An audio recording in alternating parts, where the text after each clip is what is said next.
pertama, iman kepada kerububiyahan Allah. Itu wajib. Iman kepada rububiyah Allah itu mengimani Allah sebagai Rabb, Allah sebagai pencipta, Allah sebagai penguasa, sebagai raja, pemberi rizki, pengatur seluruh kehidupan dan alam jagat raya ini. Itu berarti mengimani Allah sebagai Rabb, dan itu wajib. Dan keimanan seperti ini juga dimiliki oleh orang-orang musyrik, dimiliki oleh orang-orang kafir, bahkan orang ateis yang secara lisan mereka tidak mengakui Allah, secara verbal mereka mengingkari keberadaan Allah, bahkan mengaku dirinya sebagai sesembahan. Seperti siapa? Seperti Fir'aun. Hanya lisan semata-mata, karena arogansi, karena kesombongan, hati kecil mereka meyakini sebagaimana firman Allah, wajahadu biha wastaiqanatha anfusuhum dzulman wa uluwa. Nah, Fir'aun dan bala tentara itu menentang dakwah Nabi Musa, wastaiqanatha anfusuhum, padahal hati-hati mereka meyakini kebenarannya. Kata siapa? Kata Allah yang tahu hati mereka. Kenapa mereka menentang? Zulman wa uluwa, karena kezaliman dan ketakaburan, kesombongan, merasa diri tinggi. Jadi perkataan Firaun, ana rabbukumul a'la, aku Tuhanmu yang maha tinggi, itu sekedar ucapan verbal, lisan.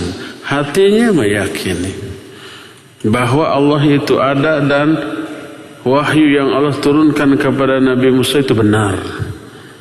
Jadi orang musyrik pun, orang kafir pun, orang ateis pun yang secara lisan mengingkari Allah, hati mereka meyakini.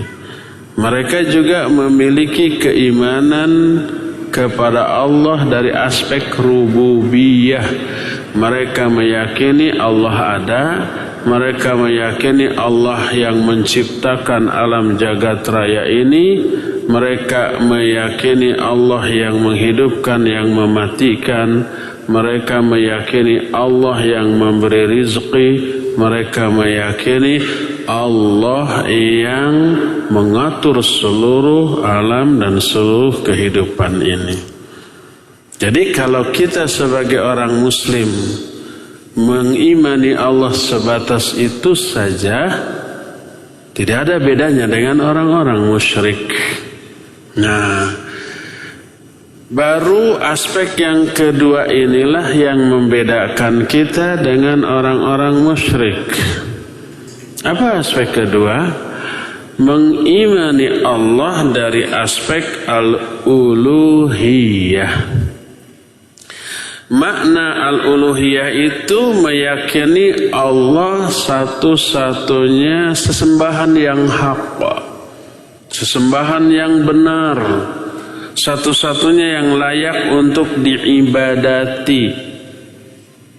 Hanya satu, tidak ada yang lain. Apakah orang musyrik menyembah dan beribadah kepada Allah? Ya.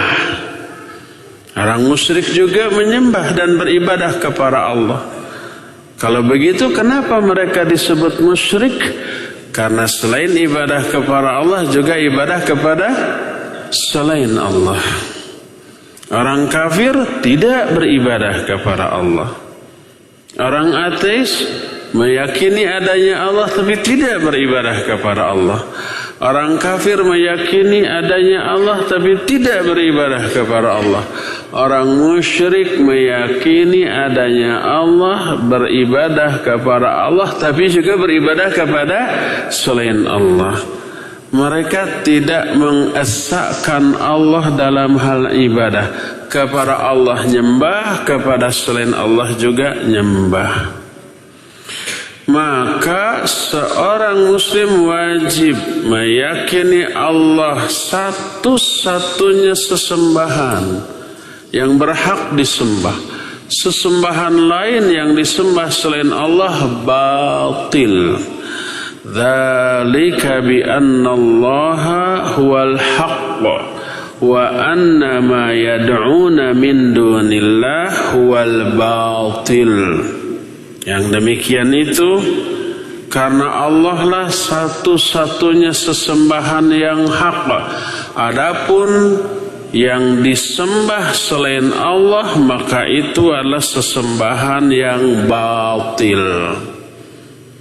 Nah, yang demikian berarti sudah mengimani Allah dari aspek al-uluhiyah dan mentauhidkan Allah dalam aspek al-uluhiyah ini.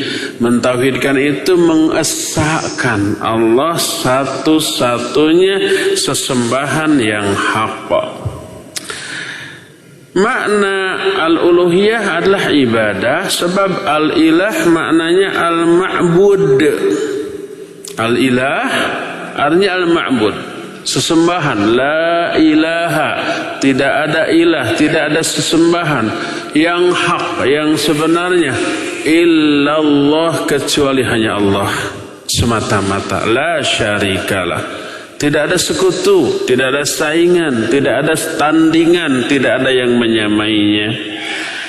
Karena al-ilah adalah al-ma'bud, al-uluhiyah maknanya ibadah, maka mengesahkan Allah dari aspek ini kadang disebut tauhid al-uluhiyah, kadang disebut tauhid al-ibadah. Tauhid uluhiyah sinonim dengan tauhid ibadah, karena meyakini Allah satu-satunya ilah, Allah satu-satunya sesembahan, Allah satu-satunya yang layak untuk diibadati.